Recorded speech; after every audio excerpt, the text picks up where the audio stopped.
नमस्कार, मी पंजाब डक. आज आहे 26 ऑगस्ट 2026. तर ह्या 30 पर्यंत म्हणजे आज 26, 27, 28, 29, 30 ऑगस्टपर्यंत कोणत्या भागात पाऊस पडणार आहे तर तुम्हाला अंदाज सांगणार आहे.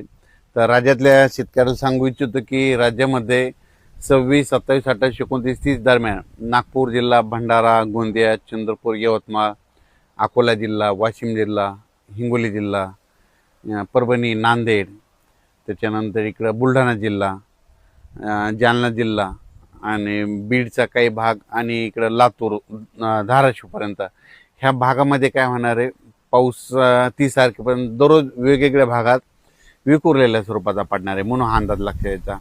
पण सगळ्यात जरा जास्त प्रमाण कुठं राहीन, फक्त विदर्भातच राहीन. मग ते कोणत्या राहीन, मध्य प्रदेश बॉर्डरचे जे जिल्हे तालुके येतं, मग बुलढाणा जिल्हा इकडं ते परिसर, बुलढाणा, अकोला, अमरावती, मोर्शी, अचलपूर, दर्यापूर, परतवाडा, वर्धा, नागपूर, भंडारा ह्या परिसरामध्ये थोडं जास्त प्रमाण राहणार आहे.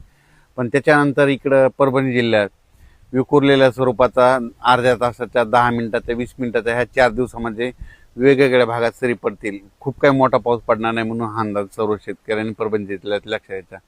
बीड जिल्हा, लातूर जिल्हा, धाराशिव जिल्हा तिकडं देखील खूप काही मोठा राहणार नाही. आता सरीच येतील, अर्ध्या तासाच्या, 10 मिनिटाच्या राहतील म्हणून हे अंदाज लक्षात यायचा. संभाजीनगर जिल्ह्यामध्ये इकडं याच्याकडं फुलंब्री, कन्नड ते सोयगावपर्यंत त्या परिसरामध्ये तुरळक भागात पाऊस असणार आहे म्हणून अंदाज लक्षात यायचा. त्याच्यानंतर ह्या 4 दिवसामध्ये इकडं चाळीसगाव, धुळे, नंदुरबार तिकडं देखील थोड्या सरी येतील म्हणून लक्षात यायचं.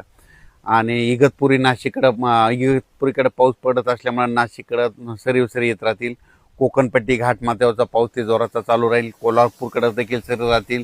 सांगली जिल्ह्यात देखील आपल्या सरी येत राहतील. सोलापूर जिल्ह्यात देखील सरीत राहतील. मोठा काही पाऊस नसणार आहे.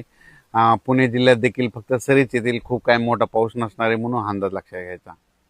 काय झालं तर राज्यात असा सगळीकडे पडणारा, खूप मोठा पडणारा, ओढे नाले वाहणार तसा काही सध्या तरी ह्या ऑगस्टमध्ये पाऊस नाही. फक्त विदर्भात मध्ये आहे. फक्त ते भंडारा, वर्धा, गोंदिया, चंद्रपूर, गडचिरोली, तिकडे यवतमाळ ह्या पट्ट्यामध्ये तिकडंच पाऊस आहे तसा जोराचा. आपल्या इकडल्या भागामध्ये मात्र पूर्व विदर्भ, आपलं